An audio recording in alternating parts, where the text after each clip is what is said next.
үйдө отурган эжелер бар экен, карындаштар, апалар бар экен. Ошолор биз эмгек келишимибиз жок, иш жерде иштебейбиз, бирок регистрацияны кантип узартсак болот деген эң башкы суроону жооп бере кетсек.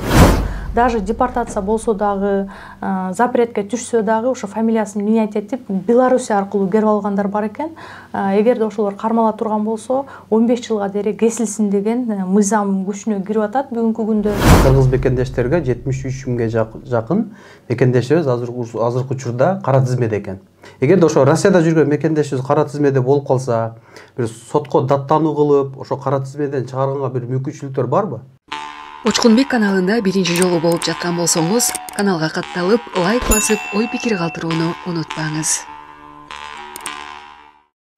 Урматтуу Москва шаарындагы мекендештер, эгерде сиз жакын арада Казакстанга кирип чыгууну ниет кылып жатсаңыз, сизге таржибалуу дасыккан айдоочу Бакыт Мырзаны сунуштайбыз. Биздин дарек Метро проспект Мира 39А. Толук маалыматты бул номерден алыңыздар. Плюс 7977 852 0081. Саламатсыздарбы, урматтуу Учкунбек YouTube каналынын катталуучулары. Мекендештердин көпчүлүк суроо талабы менен эң мыкты юрист Гүлүзү жекебиз менен атайын Маекке студиябызга чакырдык. Андыктан каналга катталып, лайк басып, группа контакттарын максималдуу түрдө бөлүшүп коюңуздар. Бул маалымат ар бир мекендештерге бир зарыл деп ойлойм. Көпчүлүк мекендештерибиз Москва шаарында иштебеген, биздин эже карындаштар, апаларыбыз бар экен, үйдө бала карап, эч жерде иштебеген, же болбосо кемпир багып, же ошол жакта бир үйүндө эле отурган биздин мекендештерибиз бизге өтө көп кайрылды эле. Биз ошол трудовой договорду, эмгек келишимди кантип кылып, регистрацияларыбызды кантип узарта алабыз деп. Бүгүн ошол боюнча кененирээк маек кылабыз. Андан сырткары ошол 5 февралдан баштап мыйзамдар өтө күчүнө кирет дейт. Биздин мекендештерибиз эмнелерди эске алуу керек? Ошол боюнча дагы кенен талкуулайбыз. Саламатсызбы эже? Куш келипсиз. Саламатчылык, Учкунбек каналынын катталуучулары, баарыңыздарга ден соолук каалайм. Жана ошондой эле быйылкы закондор, келе жаткан закондорду кичине биз сиздерге айтып берели. Азыр көпчүлүк биздин мекендештерибиз бизге кайрылат да, ошол үйдө отурган эжелер бар экен, карындаштар, апалар бар экен. Ошолор биз эмгек келишимибиз жок, иш жерде иштебейбиз, бирок регистрацияны кантип узартсак болот деген эң башкы суроону жооп бере кетсек. Негизи айта кетчү нерсе, ушул үйдө отурам, бала багып отурам, же иштебейм деген мекендештерге миграция жаатында эч кандай законодательно жок, каралган эмес, мындайча айтканда. Негизи айта кетчү нерсе, жөн эле үйдө отурам деген нерсе жок да, вообще закондо жок бул нерсе. Көптөгөн мекендештерибиз да негизи трудовая миграция башталганда именно трудовые мигранты деп 18ден жогору ушу иштей ала турган, ишке жарактуу адамдарга гана мыйзам түзүлүп калганда, алардын семьясы каралган эмес, учитываться этилген эмес да. Бирок ошого байланыштуу көптөгөн мекендештерибиздин ошо нелегальный статус болуп алып калып атат.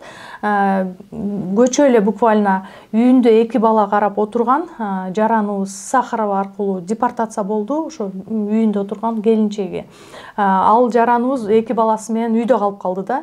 Ушундай ситуация не только бүгүн не только бүгүн болуп атат. Бул ситуация негизи эле баарына эле тиешелүү болуп атат да. Мигранттардын баары эле үй бүлөсү менен бияка алып келип, биякта чогуу жашагысы келет да. Тиги Кыргызстанга улам сайын барганга дагы возможность жок. Биякта эми условия түзүп алып, балдарын окутуп, мындай бир шарт түзгүсү келет. Тилекке каршы ошол мигранттардын семьясына эч кандай мындай законодательный базада закрепленный статьялар жок да. Ошого байланыштуу көптөгөн мекендештерибиз ушул вопрос боюнча кайрылып жатат. Негизи принимающий сторона болуш керек обязательно. Хотя бы гражданско-правовой договор түзүш керек. Ошол хозяин менен келишим түзүп атканда, ошол үйүңөргө бизди квартирант катары киргизгиле дегенде эле заодно ошо гражданско-правовые отношения боюнча да сүйлөшө кетиш керек да. Мен үйүңөргө мындай гражданско-правовой договор түзүп бергиле, как принимающая сторона, налогду өзүм төлөйм деп бүгүнкү күндө ушул нерселерди деле түзүп алгандар да бар экен да. ошо хозяин квартира макул болуп ошо мекендештерине үйүндө отурган аялына гражданское правовой договор түзүп берип, ошонун негизинде налог төлөп ошо жараныбыз мекендештибиз мындай легальный статус алып алгандар да бар экен да. Ошол эле функцияны эми биздин да мекендештер ошол хозяинына сунуш кылып дальнейшем өзүн легальный кылса болот да. Бирок көп учурда да көптөгөн хозяиндар алга макул болбойт. Эгерде бирок еще статьяда мындай бар да, члены семьи деген бар. Ошол нерсе закрепленный МВДнын законунда. Эгерде мен официально иштесем, мен өзүмдүн аялыма дагы ошо трудовой договордун негизинде продление кыла алам да. Ошондой мыйзам иштейт. Ошондой мыйзам иштейт. Бирок ошону тастыкталчу документтер болуш керек. Ал менин аялым деген ЗАГС болуш керек, ЗАГСтын переводу болуш керек. Ошонун негизинде барып продление кылса болот. Анан көпчүлүк мекендештер да айтып атат, менин гражданством бар, ата-энем келди эле үйгө, ошолорго регистрация кылыш керек деп. Аны деле ошо менин ата-энем деп тастыкталган документтердин негизинде члены семьи деп калат дагы, и дальше ошолорду продление кылса болот. Мунун деле мындай бир законодательный, мындай бир закрепленный плюстары бар, бирок ошол эле жаатында мындай нюанстары да көп да. Анан мына азыр биздин мекендештерибиз дүкөн иштетет, магазин иштетет, таксопарк иштетет, көптөгөн ишканаларды ачып алды да. Эгерде ошол хозяиндер, хозяйкалар ынабай, макулдугун бербей койсо, ошолор менен бир договор кылып, ошону ИПСына улап, ошонун как можно налогтору, салыктарын төлөп, трудовой договор алса болобу? Мүмкүнчүлүктөр барбы ошого? Трудовой договор менен гражданско правовой договордун разницасы болуш керек. Ошондуктан трудовой договор вряд ли ала алышат. А гражданско правовой договор түзсө болот. Гражданско правовой договордун өзүнүн да нюанстары бар. Аны силерге бухгалтерлер толук маалымат бере алат болуш керек ушу боюнча. Анан мына 2025 жылдан 5 февралында бир катуу режим тартип кирет деп атат да. Ошо боюнча бир мекендештер эмнени эске алыш керек, ошо боюнча бир маалымат берели. Да, урматтуу мекендештер, режим высылки деген закон күчүнө кирет 5 февралдан баштап. Нелегально статус алып бул жакта жашынып жүргөн мекендештер болсо, немедленно кеткендери жакшы. Анткени ошо режим высылканын негизинде не только административный штраф, но и ошол нерсе уголовныйга дагы айланышы мүмкүн. Көптөгөн мекендештер незаконный Россияны пересечение кылып, даже депортация болсо дагы, запретке түшсө дагы ошо фамилиясын менять этип, Белоруссия аркылуу керип алгандар бар экен. Эгерде ошолор кармала турган болсо, 15 жылга дейин кесилсин деген мыйзам күчүнө кирип атат. Бүгүнкү күндө 322 берене бул уголовный иш. Бул берене боюнча ошо биздин мекендештер незаконный пересечение болду, границаны туура эмес кесип өттү дегенди билдирет дагы. Ошонун негизинде кылмыш иш козголуп, 15 жылга дейин кесилсин дегендер дагы болуп жатат бүгүнкү күндө. Ошолорго да айта кетет элем, эгерде ким незаконно жүргөн болсо бул жакта, желательно чыгып кеткендери жакшы. Бүгүнкү күнү фейс контроль менен эле любой метрого же болбосо үйгө кирип баратканда ар бир домофондун жанында турат го камералар, ошон менен эле фейс контроль менен бат эле таап алуу ыкмалары уже колдонула баштады. Жарыяланды жакында эле кыргыз мекендештерге 73 миңге жакын мекендештерибиз азыркы учурда кара тизмеде экен. Ошолор мисалы көбү Россияда жүргөндөрү бар, же Кыргызстанда жүргөндөрү бар. Россияда жүргөндөр ошол мекендештер мен ошол Migrant Кейдин сайтын мен комментарий коюп коем. Ошол жактан өзүңүздөрдүн кара тизмеңиздерди текшерсеңиздер болот. Эгерде ошо Россияда жүргөн мекендешибиз кара тизмеде болуп калса, бир сотко даттануу кылып, ошо кара тизмеден чыгарганга бир мүмкүнчүлүктөр барбы?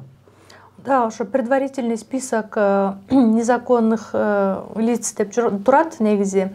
Эми ан каждый индивидуально да, көпчүлүк ойлошот, мен кара тизмеде элем, анан ушундай чыгып калдым, амнистия болуп калдым, или кээ бирлер ойлошот, мен кара тизмеде болсум, тиги юристтерге кайрылып алар жокко чыгар деп. Кара тизме бул деген понятие растяжимое да, бүт баарыныкы эле бири-бирине статьясы окшошпойт.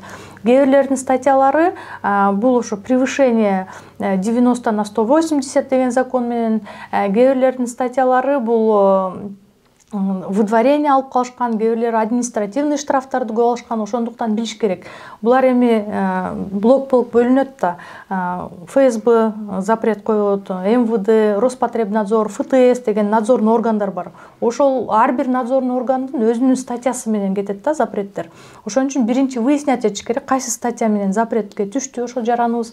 Ошого жараша анан кийин документтерин карап, ушул болбойбу да, ушул, например, кээ бир мекендештер трудовой договор официальный жүрсө дагы запретке түшүп калгандар бар да. Бирок ошол статьянын негизинде карап келгенде ал трудовой договор деле жардам бербейт официальный. Ага башка документтер жардам бериши мүмкүн. Кээ бирлери грубый нарушение кылып койгон, миграция жаатында бузуулар көп болгон. Ошого байланыштуу көп тайм статьялар биякта бөлүнөт. Анан биз ошо статьяны көрүп айта алабыз, да, муну сотко карап даттануу кылса запрет жоюуга болот же болбойт деп. Ошон үчүн биякта караш керек да, именно кайсы статья менен запрет болгон биздин мекендештер.